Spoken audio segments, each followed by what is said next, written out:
Olá, uma boa noite para você que acompanha o TJ UFSC. Hoje é quarta-feira e o telejornal produzido pelos alunos do curso de jornalismo está começando agora, ao vivo, pelo streaming da universidade.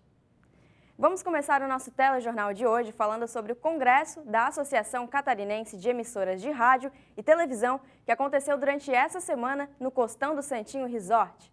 A convidada especial de ontem foi a repórter da Rede Globo, Sônia Bride. Ela falou sobre a reportagem feita com Edward Snowden e também sobre a entrevista que ela fez com o presidente interino do Brasil, Michel Temer. O Congresso ACAERT permite a troca de experiências e a atualização de estudantes e profissionais do rádio e da TV. A primeira edição do evento aconteceu em 1980 e, desde lá, ele vem contribuindo para o fortalecimento da área no estado. O Congresso Catarinense de Rádio e Televisão chega à sua 16ª edição com 3 dias de programação. Entre os destaques, a jornalista da Rede Globo, Sônia Bride. Ela já foi correspondente da emissora em Nova York, Londres e Pequim. Em 2014, conseguiu um grande furo de reportagem ao entrevistar o ex-analista americano Edward Snowden. E foi justamente para falar sobre esse assunto que a jornalista veio a Florianópolis. O meu envolvimento com essa cobertura começou meio por acaso. Ela falou que obteve as primeiras informações do caso através do jornalista estadunidense Glenn Greenwald. Depois de um ano de investigação e do aparecimento de novas descobertas sobre a espionagem norte-americana no Brasil, Sônia Bride chega a Edward Snowden, o responsável por fornecer à imprensa os documentos espionados. Durante a palestra, ela relatou como foi entrevistar Snowden na Rússia. A gente chegou de madrugada, pegou um táxi no aeroporto, no hotel, e o motorista, um inglês bem assim, né? Ele diz assim, American! Não, Brasília. Brasil.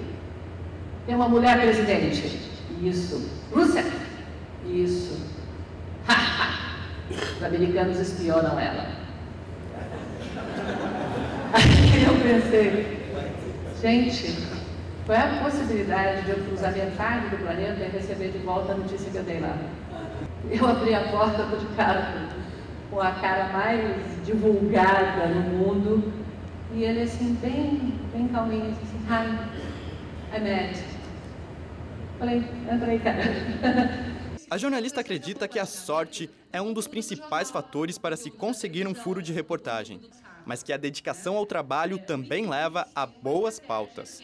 Eu jamais teria chegado ao Snowden se, por exemplo, na semana em que surgiram papéis que mostravam o Brasil, eu estivesse fora do Brasil fazendo outra matéria, uma série de natureza, e não estivesse lá naquele momento, outro repórter teria entrado para trabalhar com os documentos Snowden e eu nunca teria chegado ali. Então você conta um fator sorte. Mas eu sempre acreditei em trabalhar a sério. Qualquer matéria é a matéria mais importante que eu já peguei na vida, seja qual for.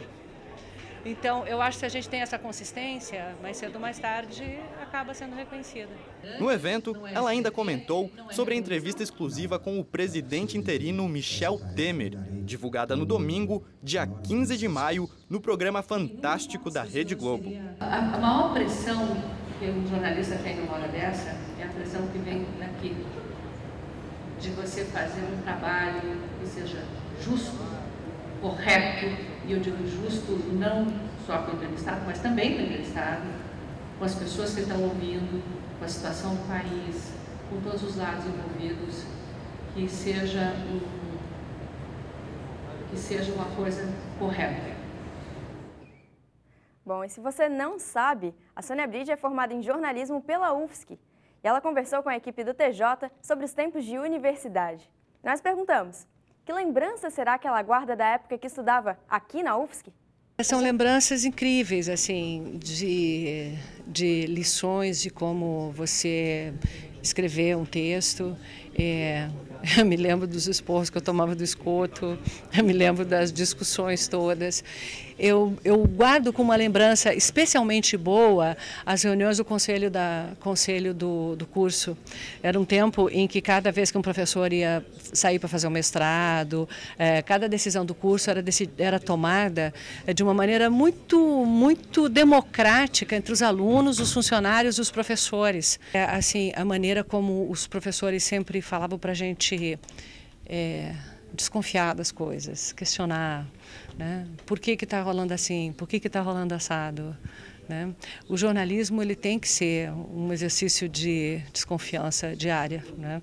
E eu me lembro muito bem disso. Mas eu me lembro também que eu vivia muito cansada, porque eu tinha uma filha pequenininha. Ela vivia indo para o curso comigo, às vezes o Locatelli, que é professor lá, é da minha turma. O Locatelli cansava de pegar, assim, tinha aula de foto, para eu poder fazer as fotos, o Locatelli pegava a Mariana e ia levar para dar pão de queijo no bar do Básico. Às vezes estava na hora de ir embora, eu não sabia onde estava a minha filha, porque alguém tinha ido levar brincar aqui. A secretária do curso ficava cuidando dela milhões de vezes para mim. Então, eu tinha uma filha pequena, eu tinha um emprego, e eu precisava trabalhar, porque eu precisava viver.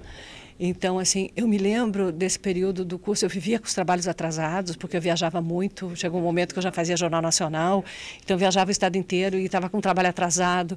Me lembro da solidariedade dos meus colegas. E eu vou dizer uma coisa para você, às vezes eu sonho, eu tenho pesadelo de que eu não posso mais trabalhar, porque eu esqueci de uma matéria no meio do caminho e que eles não vão me dar o diploma, porque esse era o meu pavor. Eu trabalhava que nem uma louca, eu tinha uma criança pequena e fazendo a faculdade, eu não podia perder nenhuma matéria que fosse pré-requisito, eu tinha que fazer todas as opcionais, foi difícil, cara, foi difícil. Isso é uma coisa que me assombra até hoje, assim, lembrar como eu estava cansada, sempre, cansada. Mas que dica você daria para quem está começando a fazer jornalismo? Ai, Jesus, faça se você realmente gosta disso, sabe? Se você realmente gosta da ideia de que você vai trabalhar, buscar notícia, porque, assim, eu tive uma boa carreira, mas eu sou um ponto fora da curva.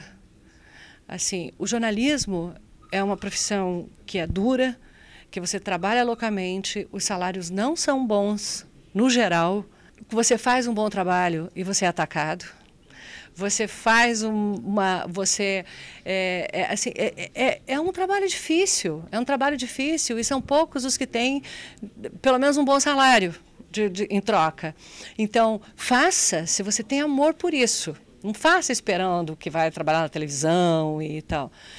Eu nunca pensei em trabalhar em televisão. Eu fui trabalhar na TV por acaso, porque eu trabalhava na rádio Barriga Verde, abriu uma televisão da Barriga Verde, eu comecei a trabalhar, entendeu? Mas quando eu comecei a fazer jornalismo, eu queria trabalhar em revista, fazer grandes reportagens. Se fosse hoje, eu ia querer trabalhar na Piauí, não na TV Globo. Isso é a minha cabeça da época. Hoje não, hoje eu gosto de trabalhar em televisão, eu acho que é uma narrativa, a narrativa audiovisual, acho que eu me encontrei com ela. Eu gosto da ideia de trabalhar com a imagem e com essa interseção de texto com imagem. Eu gosto do fato de que muita gente tem acesso à reportagem que eu faço, porque alcança mais gente, né? É bom, eu acho que isso é bom, isso dá mais impacto ao seu trabalho, enfim. Bom, a gente agradece totalmente a Sônia Bride pela simpatia, pela atenção, por ter recebido a equipe do TJ tão bem. Bom, mas agora vamos trocar de assunto, vamos falar um pouco de música e para você que gosta de música popular brasileira. Na semana que vem, do dia 23 ao dia 25 de maio, vai acontecer a Semana de Música Popular, Gal Costa e Tropicalismo. O evento vai explorar a época do tropicalismo e a atuação da cantora Gal Costa como referência à reflexão e à análise sobre a cultura histórica nacional. A programação conta com sessões de filmes, apresentação do ensaio aberto Sarau Gal Costa e painéis de comunicação de pesquisadores de música popular. Ficou com vontade? Então fica ligado. O evento vai acontecer no auditório Henrique Fontes, no térreo do Bloco B do Centro de Comunicação e Expressão, do dia 23 ao dia 25 de maio. A programação completa você acompanha no link que está aparecendo aqui na tela. O TJ UFSC de hoje já está chegando ao fim, mas você pode continuar conectado com a gente pela nossa página do Facebook e também pelo nosso Instagram. Qualquer dúvida ou sugestão, envie um e-mail para jornaltjufsc@gmail.com. Amanhã nós estamos de volta. Até lá! Tchau!